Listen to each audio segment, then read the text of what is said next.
Bueno, vamos a hablar con David Miazo, él es economista, jefe de FADA, Fundación Agropecuaria para el Desarrollo Argentina, entendiendo que la sequía también ha sido un factor clave, si se quiere, para entender lo que ha pasado en la Argentina en estos últimos meses, lo que está pasando en la Argentina. David, Sebastián Carbone y Daniel Cerorena te saludan. ¿Cómo estás? Buen día.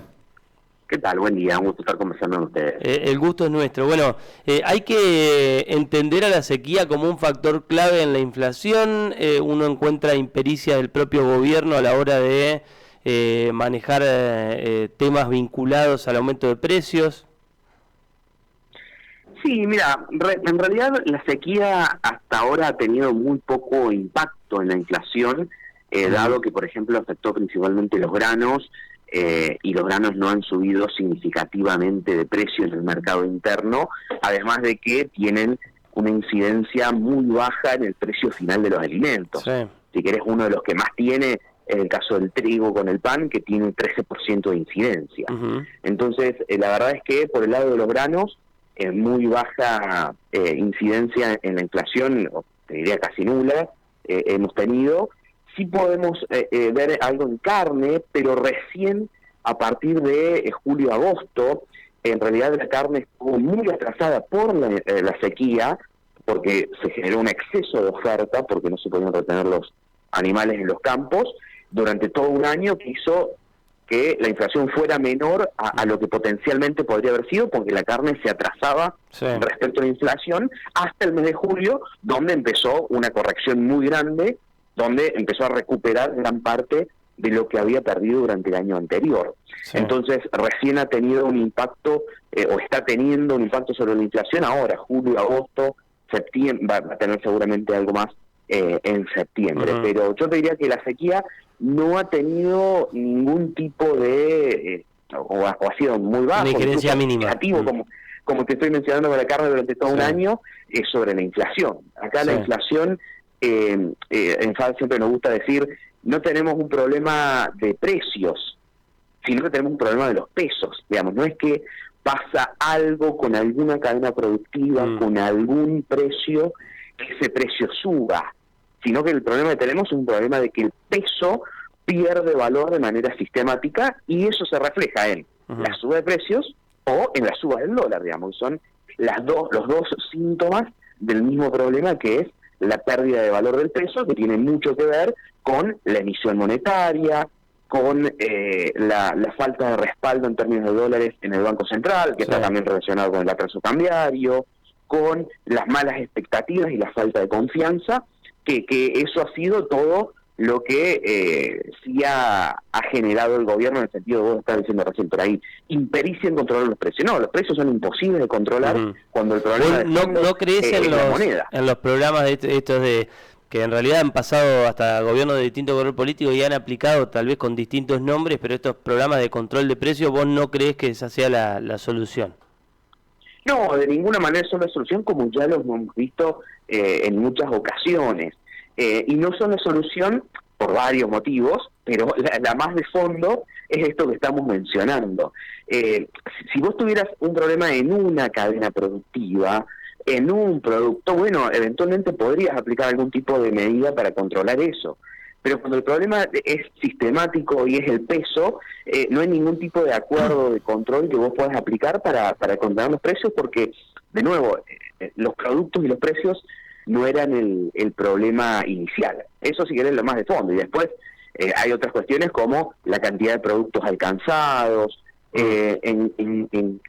cuánto alcance tiene la aplicación, en el sentido de que muchas veces es las grandes cadenas de supermercado y termina principalmente aplicado en el AMBA y después en todo el interior del país. Sí, o no está el negocio de cercanía y por ahí, no sé, la gente que menos tiene termina generalmente compra un negocio de cercanía, va comprando lo que puede, no hace una compra mensual o quincenal en un supermercado. Es decir, a esa gente, vos decís, le cuesta todavía llegar más a ese tipo de programas.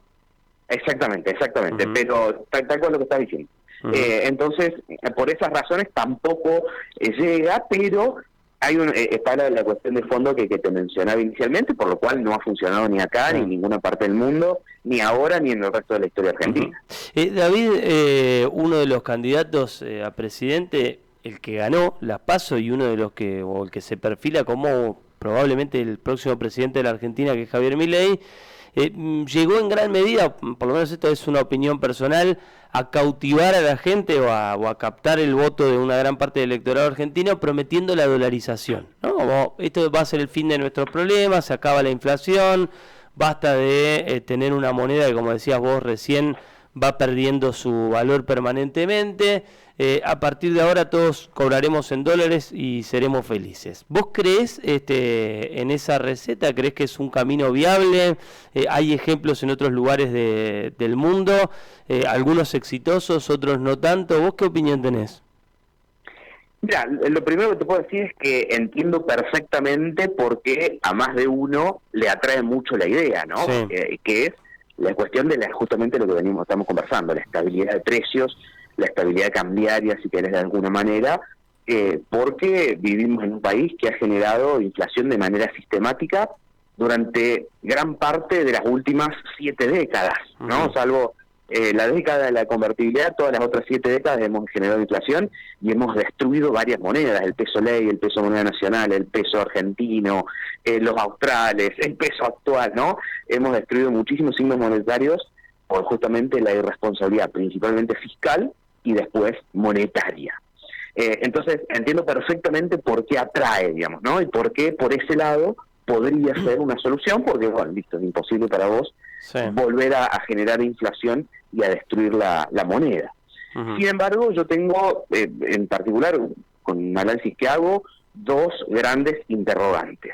La primera, que eventualmente podría ser salvable, que es cómo, ¿no? Cómo hoy el problema de la economía es el gran exceso de pesos que se ha acumulado por años de déficit público y años de emisión monetaria, ¿no? Entonces, se ha acumulado un gran exceso de pesos que hoy está contenido en plazos fijos, en las LELIQs, que está contenido gracias al cepo cambiario, o como consecuencia del cepo cambiario, y todo ese exceso de pesos, al valor MEP, si querés, vale cerca de 40.000 millones de pesos.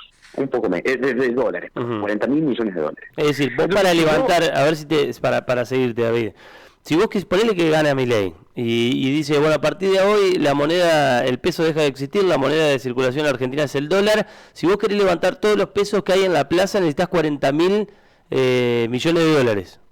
Es a un tipo de cambio de 700. Claro, y no los tenemos ni de casualidad.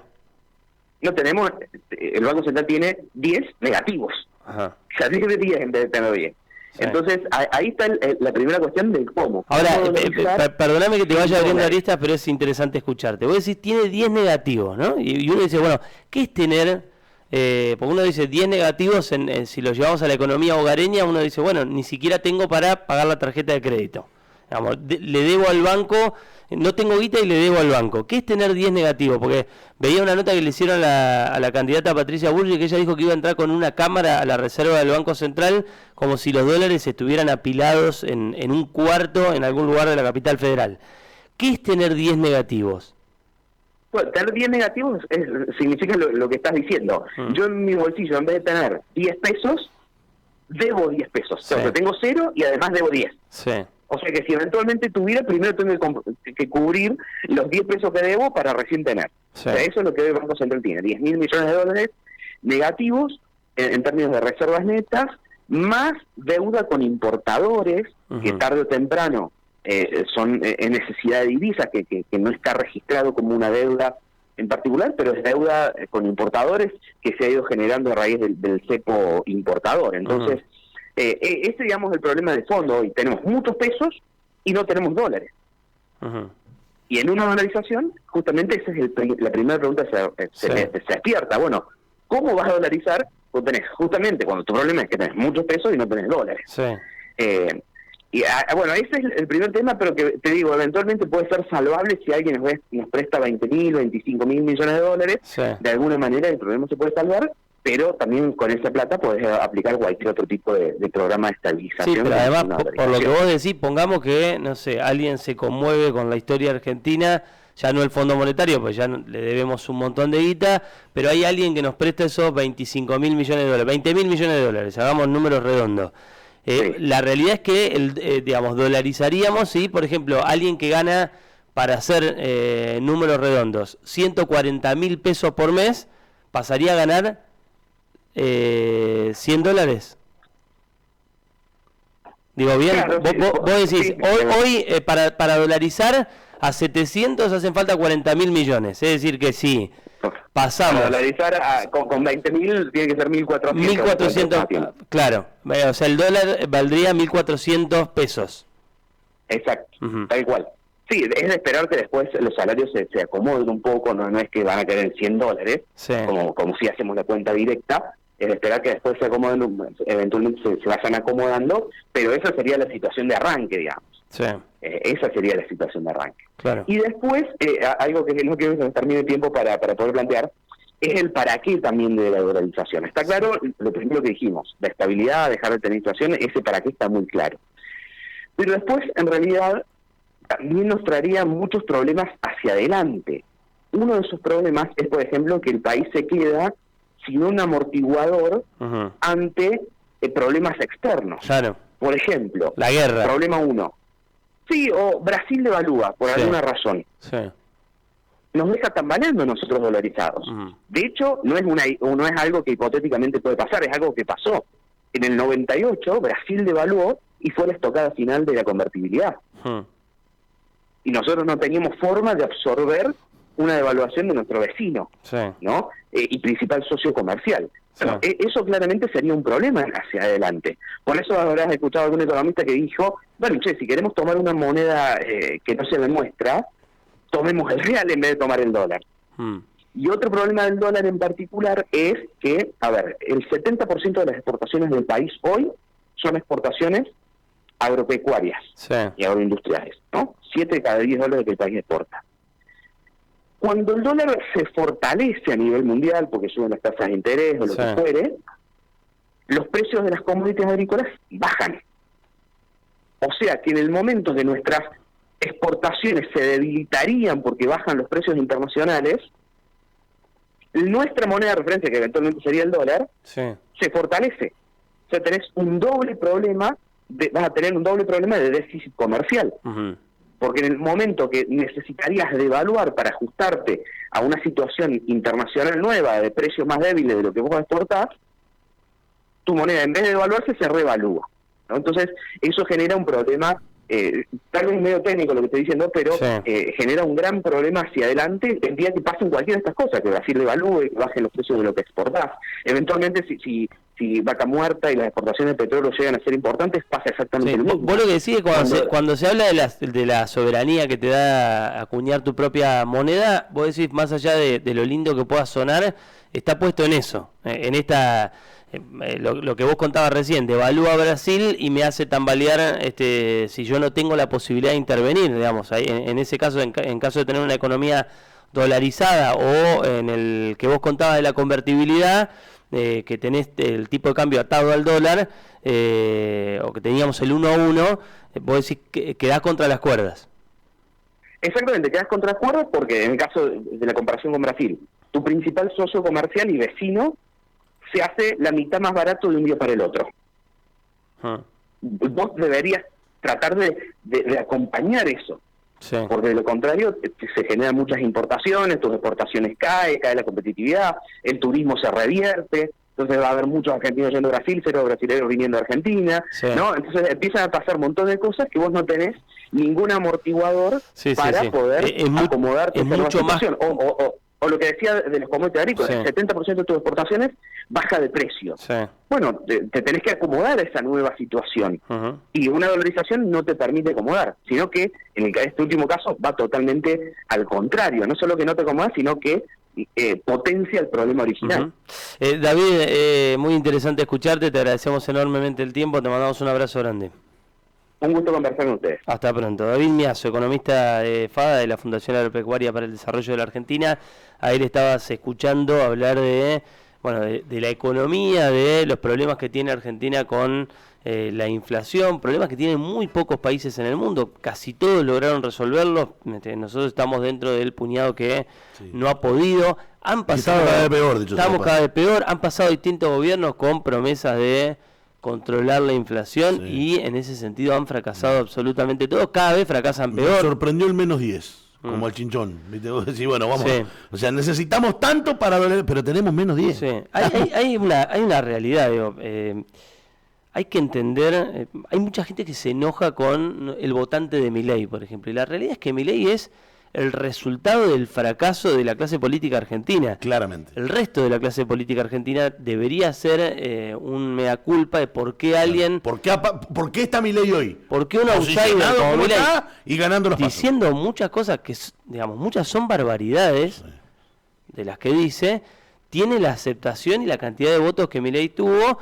Y que probablemente sí, hoy por hoy está hay una gran posibilidad sea en la gatera está bien posicionado el próximo presidente de la Argentina. Entonces, ¿por qué alguien que dice que vas a poder vender un hijo, que se pueden vender órganos, o ahora esta última semana dijo, bueno, ¿qué importa si una empresa contamina el río? Naturalmente, obviamente para nosotros eso tiene una afectación especial por la historia de Gualeguaychú, por lo que tiene en el medio la puja y la pelea con el Uruguay por lo que pasó con Botnia. Y tiene cala de una manera especial en el sentimiento del gualeguaychuense una declaración de ese tipo.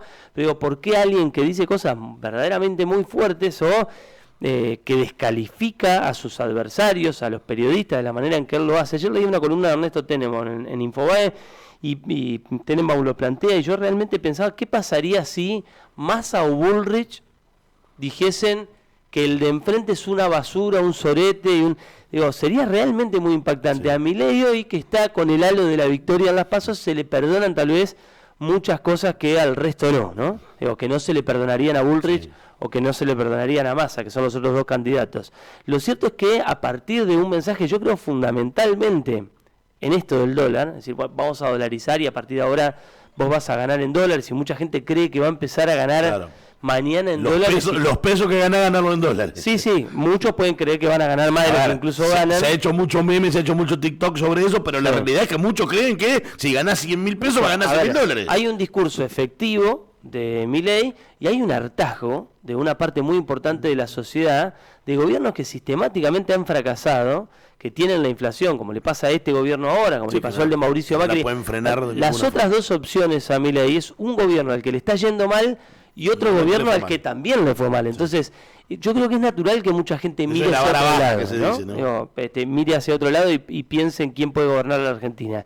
Hay una nota el fin de semana en el diario La Nación muy interesante que escribe María del Pilar Castillo e Hilaria Landini, que dice: las experiencias de Panamá, Ecuador y El Salvador, qué lecciones dejan los países que dolarizaron su economía, y cuenta, ¿no?, cómo les ha ido a Ecuador, Panamá y El Salvador y otros países que también han dolarizado. Hay países como Panamá que nacieron dolarizados, hay otro como Ecuador que decidió dolarizar y que tiene al presidente que tomó esa decisión en el exilio desde el momento en el que tomó la decisión de sacar el sucre, creo que era la moneda ecuatoriana, y reemplazarla por el dólar. Nunca más pudo volver a su país. Son países con inflaciones muy bajas, entonces es tentador cuando uno ve la nota y dice, bueno, pero mirá, los que dolarizaron tienen, la inflación de Panamá es del 0,6 en julio, la de Ecuador fue del 2,07 también para julio. Uno mira los índices inflacionarios, El Salvador 3,7.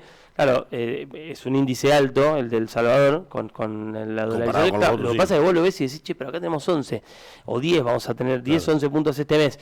También es cierto que hay un montón de países que no tienen su propia moneda y tienen una tasa de inflación muy baja, digamos, se puede resolver de otra manera. Hay países, hay un ejemplo que usan mucho los economistas, que es el de Israel, con problemas en algún momento muy similares a los de la Argentina, que logró salir de ese inconveniente y que hoy tiene una economía fortalecida y que es una de las economías más robustas del mundo, sin la necesidad del dólar. No es tan fácil como se puede plantear como en un eslogan de campaña, bueno, listo, dolaricemos y como eso va a ser la solución a todos los problemas. Me pasa, tengo un conocido que decía, hay que cobrar a alguien que labura por su cuenta y que se rompe el alma, un laburante ejemplar, ¿no? Un tipo que labura por cuenta propia desde que tiene 16, 17 años, se la ha pasado laburando y que labura de sol a sol para poder llevar adelante su vida, y que decía, a partir de ahora quiero cobrar en dólares mi trabajo. Bueno, ¿quién te va a comprar algo de lo que vos hacés si la solución crees que es tan mágica, ¿no?, tan fácil de resolver?